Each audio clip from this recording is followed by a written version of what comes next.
Yeah, Melissa, we're looking at video that's speaking right now. Let's listen. I'm very delighted to be able to host President Trump once again for an exchange visit after our discussions in Brussels, Paris, and that particularly, of course, on the occasion of the 14th of July 2017, and my visit to Washington, New York, at the UN General Assembly, and also because we're here to celebrate the triumph of our peoples and the extraordinary solidarity between us as the oldest allies of the world. We also have a lot of topics in common to talk about: Syria, the international agenda in general, Africa as well, and obviously I'm going to share with President Trump my views about the strategic capability of Europe taking more of a part within NATO, of course, to defend itself, and I'm extremely glad to be able to host President Trump and his First Lady, and we will be dining together tonight. After a very important time in your domestic policy, I do appreciate the fact that you came here, Donald, after your visit for Bastille Day in 2017 and our state visit in Washington beginning of this year. I think it's very important to celebrate our soldiers and the great solidarity between our two nations. And we are the best and more ancient allies. And this is what I told our people. Obviously, we will discuss about a lot of topics: Iran, Syria, Yemen, Africa, trade, climate, and a lot of common global issues. And obviously, we will discuss about as well our defense cooperation, which is very important. And I do share President Trump's views that we need a much better burden sharing within NATO. And that's why I do believe that my proposals for European defense are totally consistent with that, because it means more Europe within NATO, more capacity, in order to take our part of the burden. And I think it's very fair and it's very important. So thanks very much, Donald, for being here. This is our pleasure, and our people are very proud to have you here. And I want to thank you here today for your solidarity 100 years ago and your constant solidarity for precisely our people. Thank you very much. Thank you very much. Well, I very much appreciate that, Mr. President, and we have become very good friends over the last couple of years. We have much in common in many ways, perhaps more ways than people would understand, but we're very much similar in our views, and I appreciate what you're saying about burden sharing.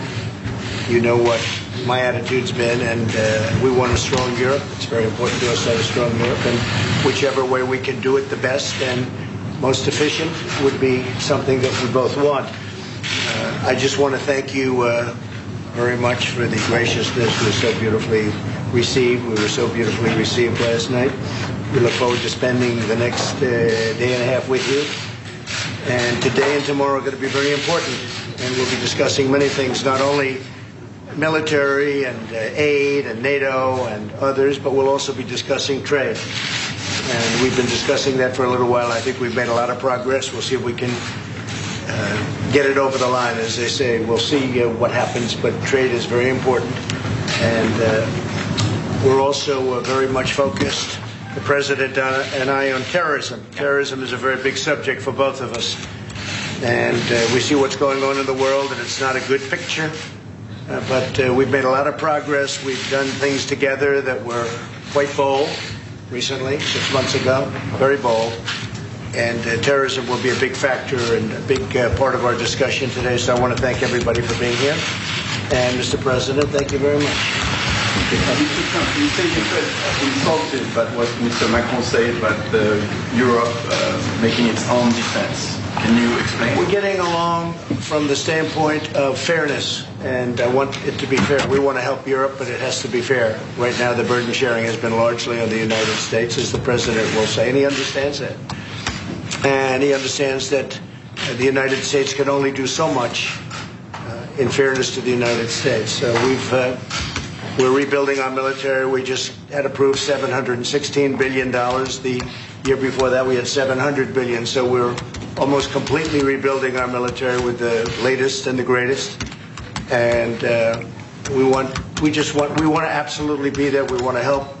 We want to be a part of it. But different countries have to also help.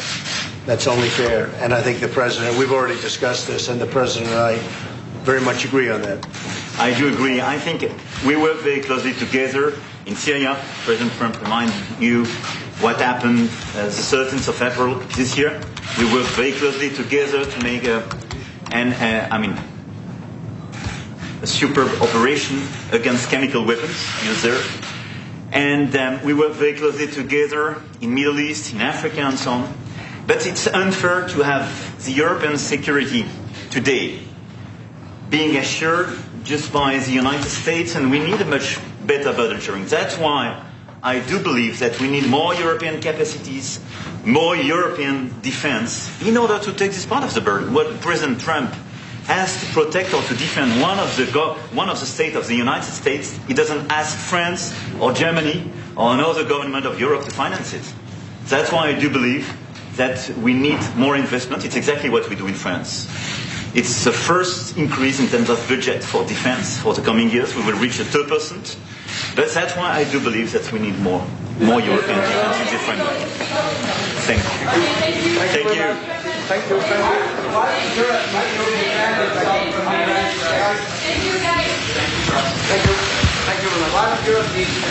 All right, you've been watching President Emmanuel Macron. He is hosting currently his U.S. counterpart, Donald Trump, at the French presidency, the Élysée Palace. That's in central Paris. So they're going to have a one-on-one meeting that's going to last about 25, 30 minutes. Then they will have another 30 to 40 minute of meeting with their teams and their advisors. After that, the first ladies are scheduled to arrive at the Élysée Palace, and the two presidential couples will have lunch there before parting ways. Caitlin Collins, our White House correspondent, she's at our Paris bureau. She's been listening in on this. Caitlin, I'd like your take on this. To me, this is kind of surreal, because this trip started with a spat between Mr. Macron and Mr. Trump over defense spending, how much Europe was going to take part in its own defense. And when I listen to them, I don't hear that much disagreement between their viewpoints. But you could see that interaction right there, very different than what we typically have seen between President Trump and President Macron, which has been a very chummy relationship, smiles, slapping each other on the back. That kind of interaction is what we typically see from the two of them, but that is not what you witnessed right there while they were both speaking. Now, Macron certainly seemed to be working to get the president's ear there by saying words like burden sharing. That is something that the president has long complained about, especially when it comes to NATO, saying that all the countries need to be using 2% of their GDP for their military. That has long been a complaint of his, and you could see Macron trying to tap into that there. But then President Trump was not making eye contact with the French president while he was speaking about European defense. Now, those are the comments that irked President Trump and caused him to send that tweet last night, just minutes after he arrived here in France. And of course, that comes in response to what Macron said during a radio interview after the United States said it was going to withdraw from the INF Treaty. That is that nuclear arms control pact that President Ronald Reagan signed with Russia back in the 1980s. And President Trump has said recently he's going to withdraw from it. But Macron's problem is he says the biggest person who is going to be the victim of that is Europe and its security. And that is why he made those responses about building up military defense here, something that clearly bothered President Trump. But Macron continued to make the argument there, saying that he still believes they need to do that. But he also brought up burden sharing as well.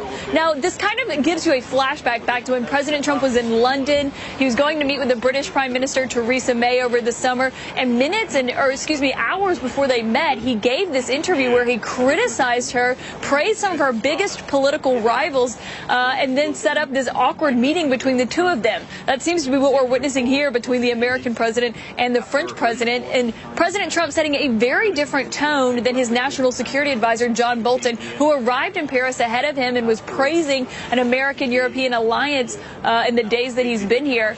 Not exactly what we're hearing from President Trump.